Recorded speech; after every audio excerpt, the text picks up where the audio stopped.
would just talk the way brokers and bankers talk with each other. Oh, I mean, this is the way bankers and brokers talk to each other when they're at the office. Is everybody knows it's a scam. Everybody knows it's a huge criminal enterprise. Everyone knows that they're part of a racketeering criminal enterprise. Jamie Dimon is not ignorant of the fact that he's part of a criminal enterprise. Every banker on Wall Street knows this. Every banker in the world knows this. Every broker knows this. And this is how they talk to each other when they're, behind the scenes. Nobody pretends that it isn't a criminal enterprise. So I just, the content was just me talking like I would to another broker. This is how people talk. Like, here's the Financial Times, and I would say, here's the story, and I'd say, I'm a professional. Let me deconstruct this for the audience and let them know exactly what's being communicated here. This is actually a cheat sheet for the criminal class. It's not journalism even. It's like they're just flashing like semaphore of fraud to the global banking population. And so that's how it got going. I mean, it's just like I think a lot, any professional trade group, when they get together, they talk shop.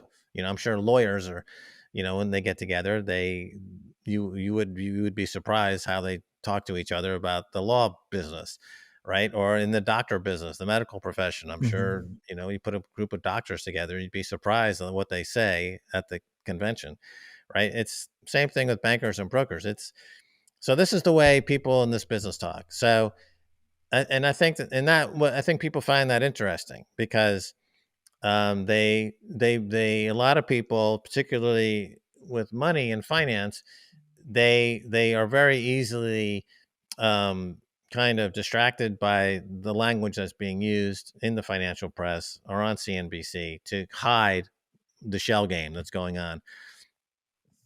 The character, then a lot of films came out that were in this genre. So like Boiler Room, The Wolf of Wall Street, Margin Call. These are all Big Short. films that came out in the genre. Margin Call is a great film. And everything, or The Big Short, it's another dramatization of what happens in brokerage and banking offices every single day around the world.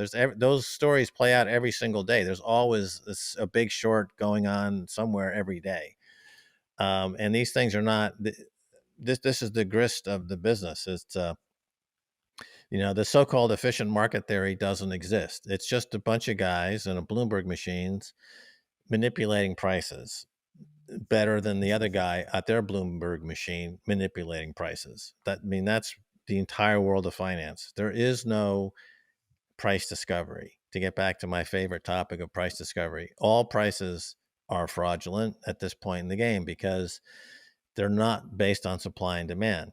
They're based on technologically the ability to move prices in the direction you want it to move to hit targets that trigger other events. That's what's being done. There's no supply and demand in any market at all, anywhere. So And that's why it's so confusing. That's why the economy is so messed up. That's why people are so at a loss to describe why things can be so messed up. It's because actually everything on any market anywhere is mispriced. If you look at the shitcoin market, which is like 25,000 shitcoins, it's actually a mirror of everything else. It's like the shitcoin market is actually the market. That's the way everything is. It's completely mispriced nonsense. And the shitcoiners didn't invent market manipulation. They're just mimicking what the system already was.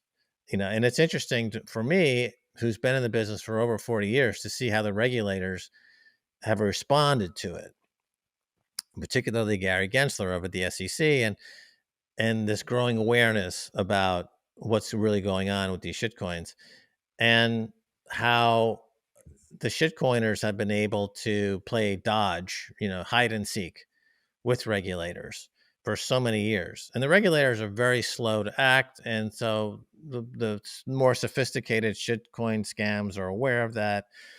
And the way that they constructed themselves was to purposefully avoid the regulatory scrutiny. And and so to see the regulators, he's finally kind of wake up to what's going on, and a lot of people say, if I can jump in here into my own conversation, let me jump into my own mind. Uh, so, why would I have anything to say positive about the regulators? This is a theme that you'll see. People say, you know, why are you saying anything about the regulators in any positive way? Mhm. And the fact is that markets without regulation don't function at all. There's no such thing as anarcho capitalism. There is no such thing as markets are just self-regulating and take care of themselves, and everybody goes happily down to the invisible hand school of perfection, and that's false. Just like in any professional sports, you would need an umpire, you would need a referee, there's somebody on the field has to actually be there calling, making sure that the players are playing within the rules of the game, right? That's how, and the same thing with markets, there are rules and laws, and to make them competitive so that the outcome is mutually beneficial for all participants, you need um, regulation. Everything is regulated.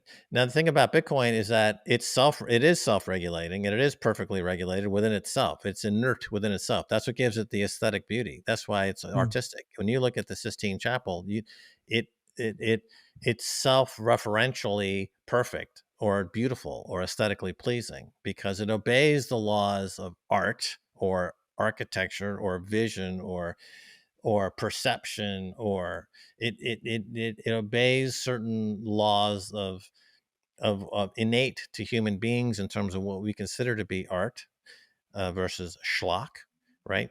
Mhm. There's a difference.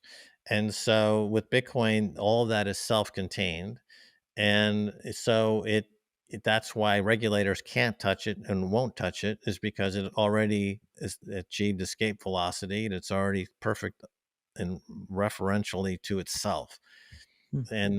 and it's going to continue on its path, on its vector, with or without humans. We need Bitcoin doesn't need us, humans to make it past what would appear to be a severe existential crisis in our species at the moment. But I'm not going to digress on that at the moment. So nevertheless, with price discovery and markets, they're all busted. They're all, because everything became financialized. So since the 80s,